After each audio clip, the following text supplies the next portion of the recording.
성도 여러분 안녕하십니까? 2022년 3월 8일 화요 새벽 말씀 함께 나누겠습니다. 함께 나누실 하나님 말씀은 누가복음 19장 41절에서 48절까지입니다. 본문에서는 예수님이 예루살렘 성을 향해 우신 내용과 성전을 정화하신 내용이 기록되어 있습니다. 본문을 통해 하나님의 복음과 사랑을 거부한 자에게 하나님의 심판이 임하게 된다는 것과 자신의 죄를 고백하며 주님의 도움을 구해야 함에 대한 말씀 묵상하겠습니다. 첫째 묵상할 내용은 하나님의 복음과 사랑을 거부한 자에게는 하나님의 심판이 임하게 된다라는 것입니다. 본문 41절에 보시면 예수님이 예루살렘 성에 가까이 오셨을 때 성을 보시고 우셨다고 했습니다. 여기서 우셨다로 사용된 헬라어의 뜻은 조용히 눈물을 흘리며 우는 것이 아니라 갑자기 울음을 터뜨리며 통곡하며 우는 것을 의미합니다. 예수님은 주의 시선에도 아랑곳하지 않고 예루살렘 성을 보시며 소리내어 우셨습니다. 예수님은 왜 이렇게 우신 것일까요? 본문 42절에 보시면 이르시되 너도 오늘 평화에 관한 일을 알았더라면 좋을 뻔하였거니와 지금 내 눈에 숨겨졌도다 라고 하셨습니다. 이 본문을 현대인의 성경에서는 이렇게 기록하고 있습니다. 너도 오늘날 너에게 평화를 가져다 주는 것이 무엇인지 알았더라면 좋았을 텐데 그러나 지금 그것이 너에게 숨겨져 있구나 라고 하였습니다. 주님은 예루살렘이 평화를 가져다 주는 것이 무엇인지 모르고 있다고 했습니다. 그렇기 때문에 평화를 걷어차고 그 대신 참혹한 일을 당하게 될 것을 말씀하고 있는 것입니다. 무엇이 평화를 가져다 주는 것입니까? 원래 예루살렘이라는 말은 평화의 성이라는 뜻입니다.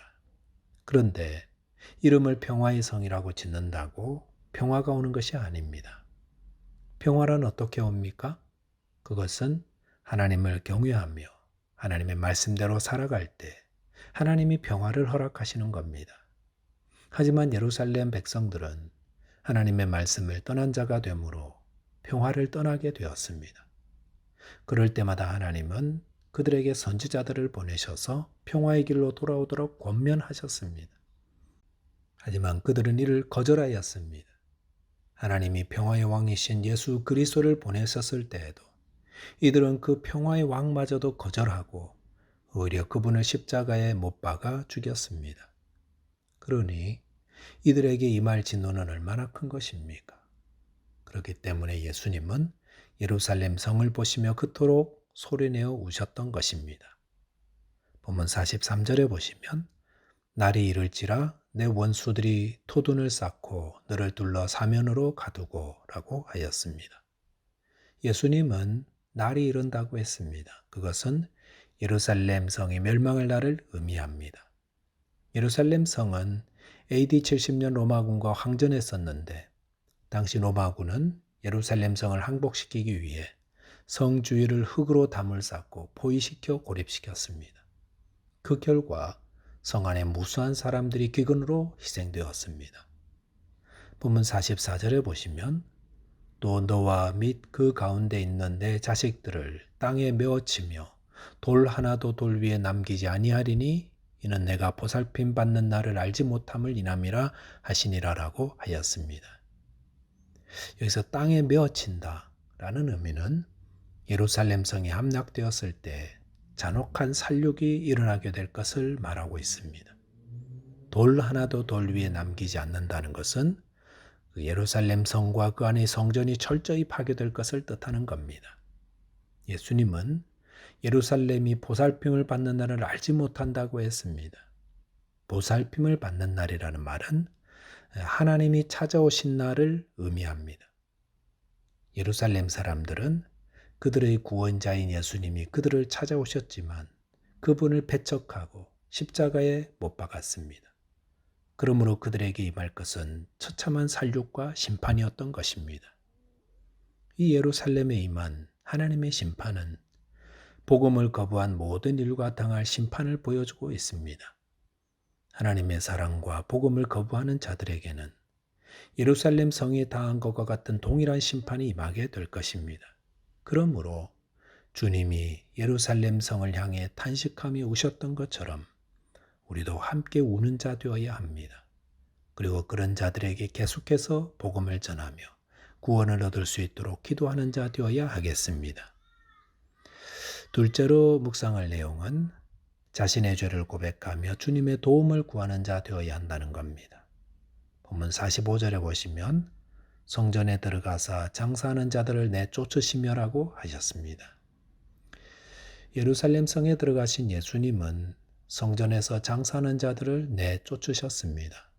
당시 성전에는 유월절을 맞아 하나님께 제사하러 오는 많은 외지인들이 있었습니다.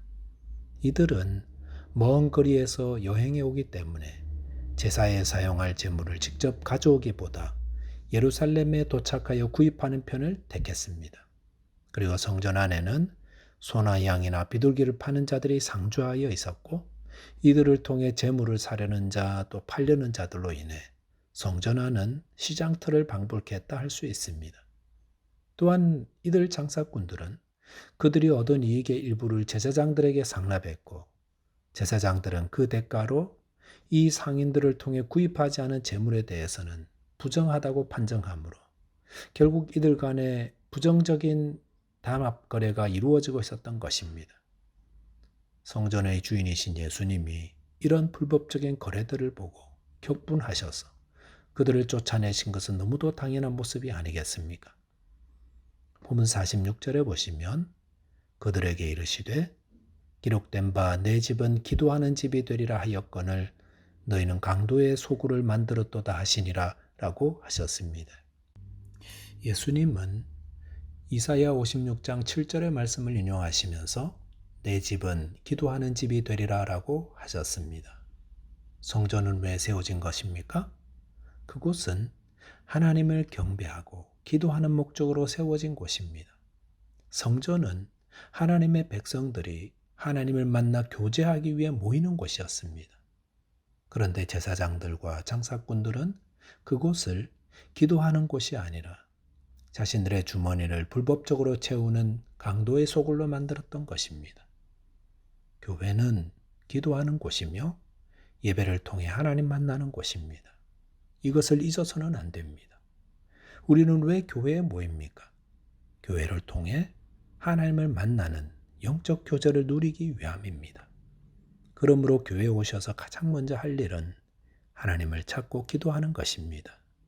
주님, 오늘도 예배를 통해 주님을 만나게 하시고 또 주님과 교제하게 해 주옵소서라고 간구해야 합니다. 본문 47, 48절에 보시면 예수께서 날마다 성전에서 가르치시니 대제사장들과 서기관들과 백성의 지도자들이 그를 죽이려고 꾀하되 백성이 다 그에게 귀를 기울여 들으므로 어찌할 방도를 찾지 못하였더라 라고 하였습니다. 성전 정화 사건을 통해 유대교 지도자들은 더욱 예수님을 미워하게 되었습니다. 그리고 예수님을 죽이려고 꾀하였다 했습니다. 그 이유는 예수님이 그들의 부패함과 타락성을 백성들 앞에 드러내시기 때문에 위기감이 느껴진 것입니다. 그리고 백성들이 계속해서 예수님의 가르침에 귀를 기울이고 있다는 것은 자신들의 입지가 점점 좁아지고 위태롭게 느껴지기 때문이라 할 수 있습니다. 누구나 예수님을 만나면 자신의 부패함이 드러나고 위기를 맞게 됩니다. 거기에는 예외가 없습니다. 유대교 종교 지도자들이든 예수님을 따랐던 제자들이든 누구든 예수님을 만나면 자신 안의 죄악됨과 사악함이 드러나게 되고 자신의 입지는 점점 줄어들게 됩니다. 그럴 때 자신의 잘못을 회개하며 주님의 도움을 구하는 자가 되어야 합니다. 그럴 때 구원을 받습니다. 예수님을 믿고 구원함을 받은 자들은 예외 없이 다 자신의 죄가 드러난 죄인들입니다. 그럴 때 주님, 저를 불쌍히 여기소서, 저를 긍휼히 여겨 주옵소서, 도움을 구하는 자가 구원을 받습니다. 말씀을 정리하겠습니다. 하나님의 복음과 사랑을 거부하는 자에게는 심판이 임합니다. 그러므로 자신의 부패함과 타락함을 알게 되었을 때 주님께 고백하며 도움을 구하는 자 되어야 합니다. 기도하겠습니다. 하나님 아버지, 저희 안에 부패하고 타락한 죄를 용서하여 주옵소서. 주님께서 저희를 부르시는 그 부름에 응답하게 하여 주시고 주님의 도움과 긍휼을 구하는 자 되게 도와 주옵소서. 예수님 이름으로 기도하옵나이다. 아멘. 오늘도 믿음 안에서 승리하는 하루 되시기 바라겠습니다. 감사합니다.